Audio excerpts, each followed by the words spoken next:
It's strange to even say it out loud, but I turned 29 earlier this month. And even though 29 is objectively not a significant number, this birthday felt monumental to me. No surprise, really.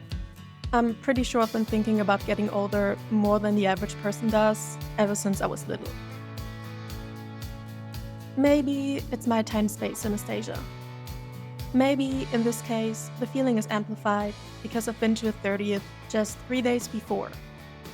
Maybe I'm just being dramatic.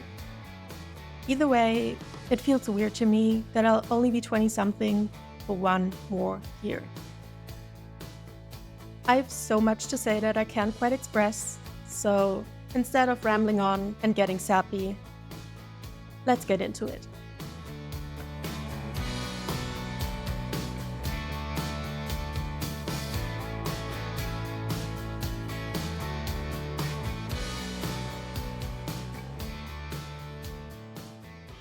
There are two main areas of life I want to focus on this year: creativity and fitness. I'd say creativity is my first priority right now, but to me, those two go hand in hand. A lot can happen in a year, which is why I intentionally keep these categories more broad.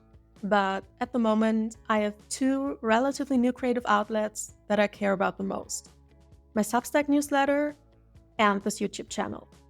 I want to get better at creative writing, storytelling, filmmaking, and I have zero professional training in any of these. But I want to challenge myself without striving for perfection or stressing myself out too much. So in terms of YouTube, I'm not committing to posting once a week, for example. And instead, my goal is to post 30 videos within the next year, with my 30th birthday marking the finale of this project.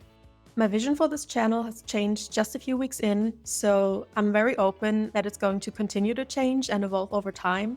But one thing I'm quite sure of is that I'm not that interested in traditional vlogging or pure sit-down videos, even though I enjoy watching both if I like the creator. So what I aspire towards instead is some hybrid form of different video formats with a cinematic approach.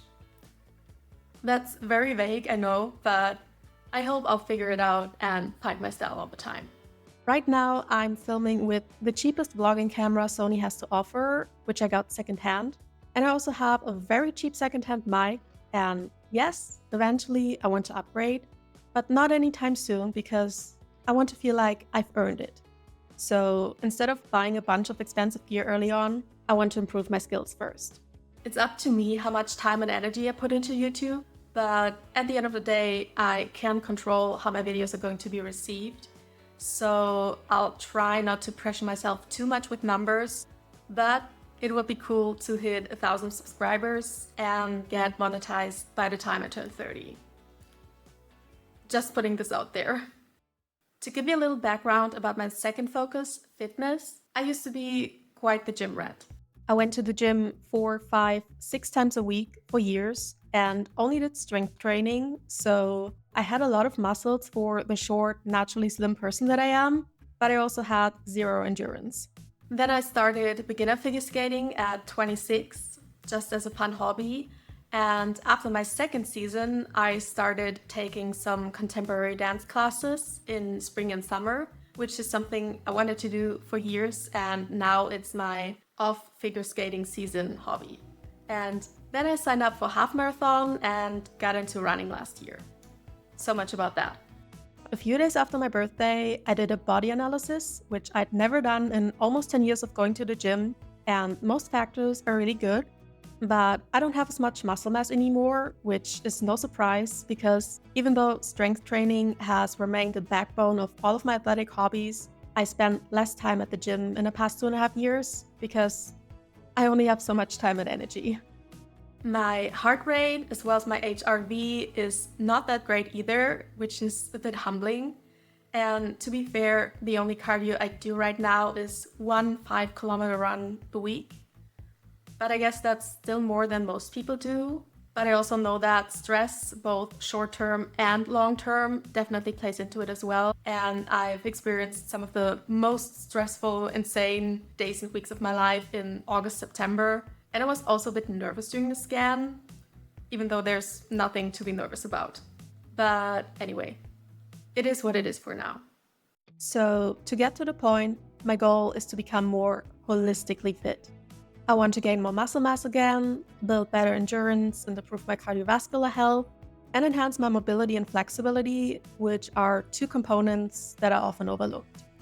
For the rest of 2025, I'll continue to run only once a week, but in January, I'll start training for my second half marathon. And regarding all the other factors of fitness, I just started a calisthenics program. I've been interested in calisthenics for a while now because, first of all, it looks so beautiful and elegant, at least after a certain level, but more importantly, it is functional on so many levels. I'll still incorporate a little bit of weight training into my gym sessions, but calisthenics comes first. Of course, fitness fluctuates and you can't quantify every aspect of it, but I'm planning on doing the body analysis every quarter till my next birthday and keep a close eye on how my muscle mass and, most importantly, heart rate and HRV develop. I'm young, I'm healthy, and I should be grateful for that. So I'm doing what I can to stay fit. Last but not least, I want to say that this series is not going to be a documentary about creativity and fitness and nothing else. Those are going to be recurring topics in some way, shape, or form, especially fitness. But I don't want to make a bunch of videos about making videos as much as I don't want to write about writing on Substack all the time. And like I said before, a lot can happen in a year. I have some ideas, but there are also a lot of question marks for me right now. So let's see what happens.